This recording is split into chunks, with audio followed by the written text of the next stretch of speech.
चौथा अध्याय। वैशाख महात्म्य का चौथा अध्याय।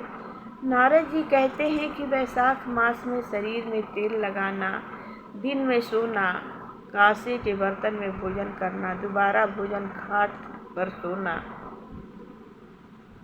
घर में स्नान, यह सब कार्य वर्जित है। वैशाख मास में दोपहर के समय थके हुए ब्राह्मण के पैर दबाना सब व्रतों में उत्तम व्रत है। जो दोपहर में आए थके ब्राह्मण को सुंदर आसन देकर उसके पैर दबाते हैं, वह सब बंधनों से मुक्त हो जाता है तथा गंगा आदि सब तीर्थों के स्नान का फल पाता है।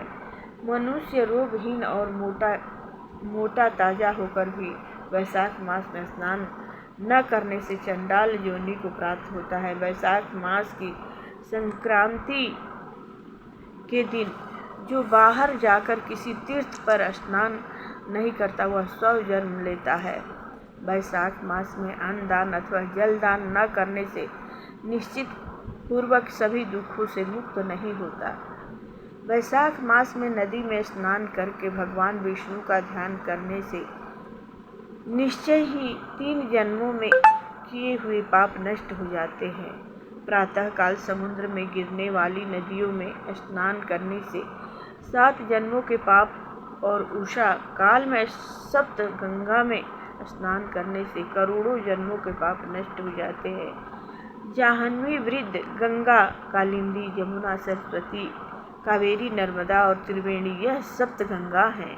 वैशाख मास में बहते हुए जल में मज्जन करने से सारे जन्म के किए हुए पाप नाश हो जाते हैं। दूध से उत्तम दही और दही से उत्तम घी है, वैसे ही सब मासों में कार्तिक से माघ और माघ से वैशाख मास उत्तम है। दरिद्री तथा परधानी को जो भी थोड़ी वस्तु जल, कंदमूल, फल, गुड़, छाछ आदि मिल जाए वही दान करनी चाहिए। दान न करने से दरिद्रता आती है और दरिद्रता से मनुष्य पाप करता है तथा पाप से नरक मिलता है। इसलिए मनुष्य को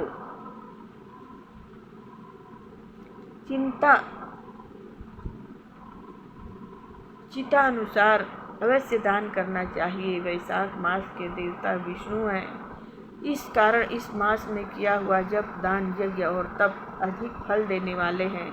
नीचे लिखे हुए मंत्र से भगवान की प्रार्थना करें। हे भगवान, मैं वैशाख मास की संक्रांति में स्नान करने की कामना करता हूँ, कृपया आप इसको पूर्ण करें तथा हे मधुसूदन, मैं स्नान करके आपको अर्घ्य देता हूँ, आप इसे ग्रहण करें। गंगा जी सब तीर्थों में अर्घ्य को ग्रहण करके मुझ पर प्रसन्न हो।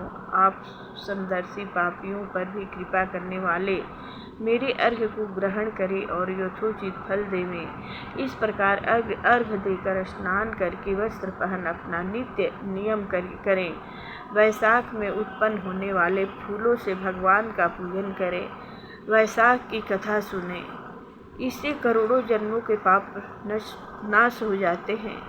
जो तुलसी दही से भगवान का पूजन करता है वह सार्वभौम राजा होकर अनेक जन्मों में विविध सुखों को भोगता है और फिर अपने में कितने ही कुलों के साथ विष्णु की सायुज्य मुक्ति पाता है। इति श्री वैशाख महात्म्य चौथा अध्याय समाप्त। कथा विसर्जन होता है। सुनो सकल सब देव, जो जन जहाँ से आए हैं तह तह करहु निवास।